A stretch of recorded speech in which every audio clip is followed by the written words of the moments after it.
এদিকে উত্তরের বন্যার শঙ্কা নিয়ে আরও জানাতে লালমনিরহাট থেকে যোগ দিচ্ছেন সহকর্মী সুফিয়াল আল হাসান। সুফিয়ান, লালমনিরহাটের নদ নদীর পানি কতটা বৃদ্ধি পেয়েছে, সেই সাথে বন্যা মোকাবেলার আগাম কি প্রস্তুতি নিয়েছে জানাবেন। জি, আপনি যেমনটা বলছিলেন, আমি এই মুহূর্তে রয়েছি লালমনিরহাটের আদিতমারি উপজেলার যে কালমাটি আছে পাকার মাথা, সেই কালমাটি পাকার মাথায় রয়েছে। আপনাকে যদি আমি একটু দেখাই যে টানা বর্ষণ এবং যে উজানের যে ঢল, সেই ঢল কিন্তু এখন তিস্তার বুক একদম টইটুম্বুর করে রেখেছে। তিস্তার বুকটা যদি আপনি একটু দেখেন যে পানিতে ভেসে গেছে, এত পরিমাণ পানি যে সেই পানি এখন যে তিস্তার পাশে যে নিম্নাঞ্চল রয়েছে সেই নিম্নাঞ্চল কিন্তু প্লাবিত করেছে। আমরা এখানে আসার পরে যাদের ঘরবাড়ি প্লাবিত হয়েছে তাদের সাথে কথা বলেছি।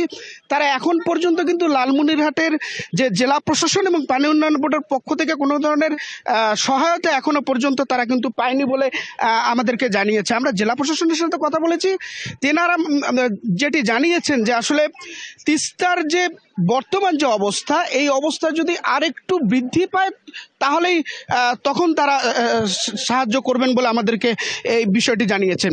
আমরা এদিকে এখানকার স্থানীয় যারা আছে তাদের সাথে কথা বলেছি। তারা যেমনটা বলেছেন যে তিস্তার এই পানি বৃদ্ধিতে শুধু তাদেরই দুর্ভোগ হয়নি, তাদের সাথে সাথে যে গবাদি পশু রয়েছে, তাদের পালিত গবাদি পশু, তাদের কিন্তু খাদ্য সংকট হয়েছে। তারা কিন্তু সেই গবাদি পশুর খাদ্য দিতে পারছে না।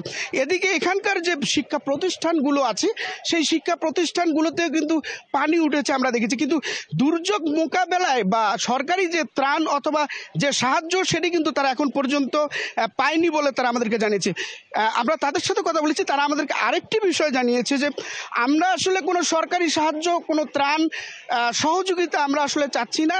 আমরা যেটা চাচ্ছি সেটা হচ্ছে তিস্তার যে খনন, তিস্তার যে নাব্যতা সেটি যেন ফিরিয়ে আনা হয়, অথবা তিস্তা মহাপরিকল্পনার নামে যে পরিকল্পনা সরকার মুখ দিয়ে বিগত সরকার মুখ দিয়ে উচ্চারণ করেছিল, সেই তিস্তা মহাপরিকল্পনার জন্য বাস্তবায়ন করা হয়। তারা আসলে ত্রাণ সাহায্য চাচ্ছেন না, তারা চাচ্ছেন তিস্তা মহাপরিকল্পনার বাস্তবায়ন। তো লালমনিরহাটের তিস্তা পার থেকে এই ছিল সবশেষ। সুফিয়ান, ধন্যবাদ আপনাকে।